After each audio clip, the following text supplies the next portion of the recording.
Herkese merhabalar. Bu hafta güçlü bir indüksiyon fırını ısıtıcısı yaptım.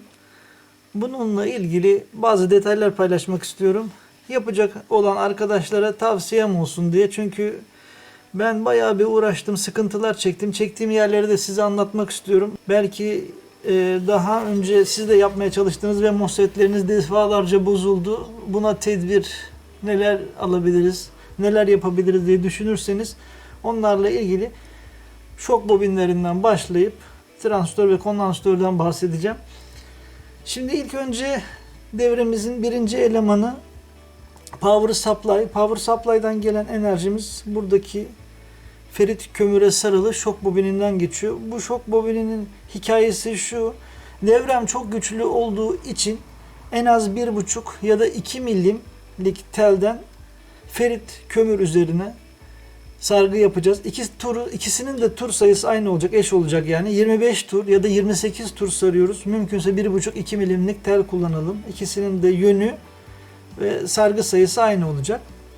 Sonrasında çok güçlü bir MOSFET kullanacağız. Bu devreyi AliExpress'te satılan 3 yani 6 transistörle çalışan bir devrenin muadili olarak yaptım. Orada 3000 watt olduğunu söylüyordu.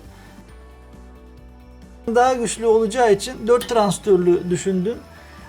Orada kullanılan transistör IRFP 260'tı. IRFP 260'ın karakterine baktım. Benim çok hoşuma gitmedi. Amperi düşük, iç direnci çok yüksek. Ben de onun yerine HY5110'u tercih ettim. Bu transistör 100 volt, iç direnci 2 milivolt, amperi ise 300 küsür volt, 315 amper civarında. Bu transistör çok daha güçlü ve çok hoşuma gitti. Çalıştırdım. Sıcaklık derecesini termostatla ölçtüm. Çok güzel. Karakteri de çok iyi. Şimdi bu transistörlerden 4-8 tane kullanıldı. Burada ne var ki transistörümüzün gate'ini sürerken bazı sıkıntılar yaşanıyor. Onunla ilgili biraz detay vermek istiyorum size. Eğer 12-24-30 volt yani 12-30 volt arasında çalışacaksa gate'ini sürdüğünüz direnç çok önemli. Eğer 470 ohm kullanırsanız transistörleriniz çok defa bozulacaktır. Küçük voltajda çalışan cihazlar yani bu sette küçük voltajda çalışan indüksiyon bobini eğer doğru şekilde gate'i beslemediğiniz zaman her seferinde transistörleri bozacaksınız. Ben 220 ohm taş dirençle 5 wattlık taş dirençle gate'ini sürdüm. Yaklaşık 5-6 voltla sürüyorum. Şöyle bir şey var. 12 voltta çalıştırdığınızda gate'e düşen 2,5 volt, 3 volt, 2,5 volt, 2 volt akım çekilmeye başladığında daha da aşağı iniyor ve bunun aşağı inmesi sinüs dalgasında, kare dalgasında yani gate'de oluşan kare dalgayı yırtılmalar oluşuyor ve bozuyor. Bu da MOSFET'in anahtarlama yapma esnasında direkt iletişime geçmesini sağlıyor. Böyle olunca MOSFET kısa devre oluyor ve bozuluyor. Yani 35 volta kadar 220 ohm direnç tavsiye ederim. Ben bu devreyi 39 volt, 40 volt yükleyeceğim, çalıştıracağım. Ben ölçtüğümde 6 volt, 6,5 voltu gördüm. Sıkıntı yok. MOSFET'imizi 10 volta kadar sürebiliyoruz. Sonrasında gate ile şase arasına bir zenler kullandım. 12 volt, 5 amper. Şu gördüğünüz zenleri. Güvenlik açısından bozulmasın diye. Üstüne yine aynı şekilde bir tane 10K direnç ile gate ile şase arasına bağladım ki niye?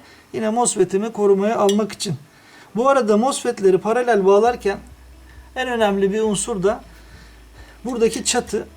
Çünkü MOSFET'leri paralel bağladığımız için şurada gördüğünüz bakırlar paralel bağlarken eşit miktarda olması lazım. Elektrikte bir kanun vardır.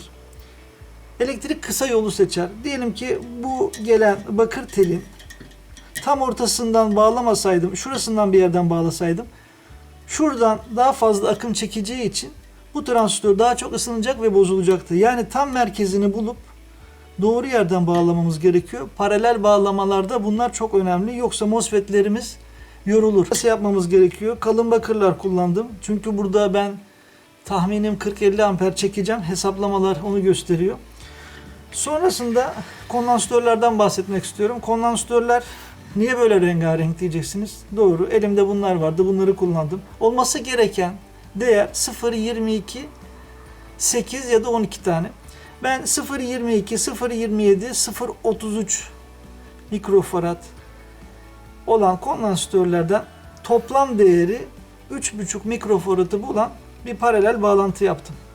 Bunların renk olmasının sebebi elimde olan kondansatörleri kullandım. Doğrusu ne mi? Doğrusu bu iş için yapılmış yüksek frekansta çalışan iç dirençleri düşük kondansatörler var. Türkiye'de de var. AliExpress'te çok daha ucuz. 1200 voltla çalışıyor. 0,27 ya da 0,22 mikrofarad. İç dirençleri düşük ve kondansatörler ısınmıyor. Bilginiz olsun diye söyledim. Sonrasında son elemanımız bobin. Bobin torunu 6 tur olarak hesapladım. 7 milim bakır klima borusundan sardım. Neden diyeceksiniz? Çok fazla akım çekilecek. Güçlü olması gerekiyor. Onun için bu bakır boruyu tercih ettim. Devre böyle. Şimdi isterseniz gelin başka masaya geçelim ve devremizi çalıştıralım. Başlamadan önce biraz besleme trafosundan bahsedeyim. Daha önce elimde bu trafo vardı. Bunu önceki deneyde de kullanmıştım. 1 kW olduğunu düşünüyordum. Sonrasında hesabını yaptım. Yaklaşık 1,5 kW değerinde olduğunu hesapladım. Bu bizim işimizi görecek. Hatta bu trafo ile bu devreyi sonuna kadar zorlayacağız. Hiç yapmadığım deneyi burada yapacağım. Belki de transistörlerimiz bozulacak. Hep beraber görelim. Şimdi devrede bir de şöyle bir şey yaptım. 35 amperlik 2 tane diyotum vardı. Bunları burada paralel bağladım. Yani güçlü olmasını istiyorum. Çünkü hesabıma göre 40-50 amper çekeceğim. Bu trafonun limitini sonuna kadar zorlayacağız. Devremizde yaklaşık 39-40 volt geliyor. Kondansatör olarak da 13.000 mikrofarad kondansatörüm var. Bu da hazır. Devremizin bağlantılarını yaptım. Her şey hazır. Adaptörümüz bağlı. Ölçü aletimizi transistörün gate'ine bağladım. Kaç volt olduğunu buradan görelim diye. Sonrasında bir tane 19 anahtarım var. Şöyle yaklaşık 18-20 santim boyunda güçlü bir metal, kalın. Şöyle göstereyim. Bu anahtarı ısıtarak başlamak istiyorum. Sonrasında devam edelim. Değişik metaller üzerinde uygulamalar yapalım. Fişi takıyorum. Bismillah. Şu anda ölçü aletinde 5.95 yani 6 volt gate voltajı olarak görüyoruz. Anahtarımızı yerine koyuyoruz ve başlıyoruz. Değişiklik olmaması çok güzel. Şu anda elime sıcaklıklar gelmeye başladı. Kameramı da şöyle hafif çevireyim. Evet. Zoomlayayım biraz da. Anahtar ciddi ısınmaya başladı. Şöyle göstereyim. Tekrar. Elimde yanıyor. Mükemmel çalıştı.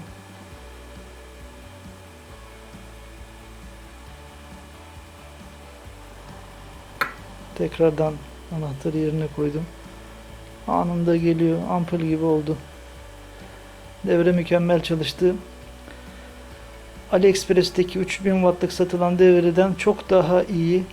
Şimdi sıcaklık değerlerini, her şeyi, detayları size daha fazla göstereceğim. Artık anahtarı tutamıyorum. Isınmaya başladı. Anahtarı ısıttık. Gördünüz. Anahtarın boyu yaklaşık 18-20 santim civarında. Şöyle bir civatam var. Bu civatayı kızdırmadım daha önce ama bakacağım, deneyeceğim. Bu da çok kalın bir civata. 16 milime benziyor, dolu. Gördüğünüz gibi. Bunu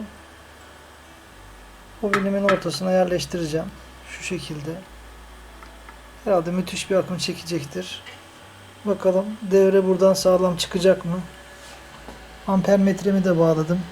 O da hazır. Onu da 400 kademesine aldım. Devrem hazır. Her şey hazır. Ateşliyoruz.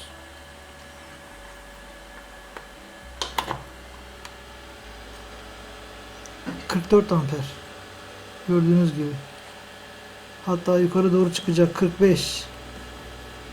Şu anda müthiş çalışıyor. 45 amper. Trafoyu da zorluyoruz. Trafo son gaz çalışıyor. Her şey son gaz. Hala yukarı çıkıyor.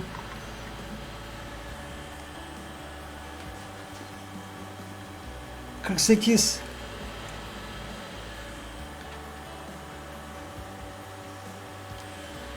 48-50'ye yaklaştık. trafodan sesler geliyor.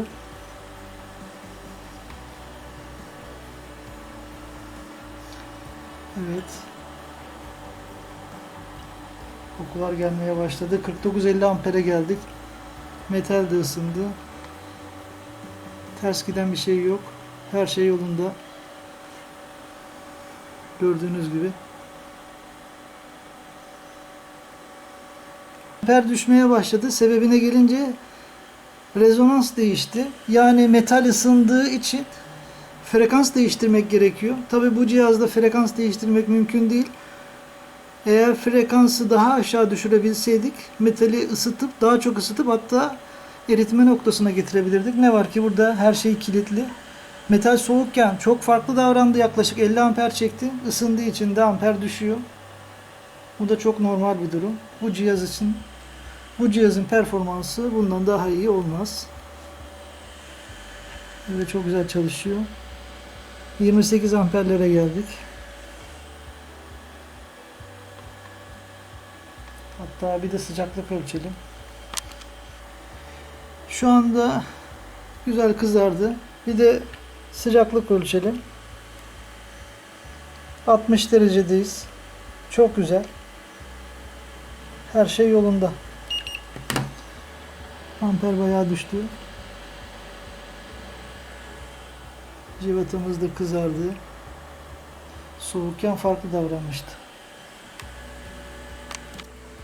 Yani buradan şunu anladım. Bu devreyi çok daha fazla zorlayabiliriz. Bu trafoyla daha fazla ileri gidemeyiz, onu biliyorum, ama daha büyük bir trafoyla demek ki 60 belki 80 amper çekeceğiz. 50 amperi çok rahatlıkla gördük. Sıcaklık da ortalama 60 derece civarındaydı. Bu da çok normal. Son olarak da elimde 14-15 milim bir matkap var. Atölyemdeki en kalın matkap ucu. Onu ısıtacağım. Devre zaten hakkını verdi, kendini ispat etti. 50 ampere yakın güç çektik. Eğer trafomuz daha büyük olsaydı daha fazlasını çekerdik. Son olarak çalıştırıyorum. Gelecek videolardan haberdar olmak için bizleri takip etmeyi unutmayın. Sağlıcakla kalın. Evet, matkabımız ateşledi. Çok hızlı gidiyor. Çok güzel çalıştı.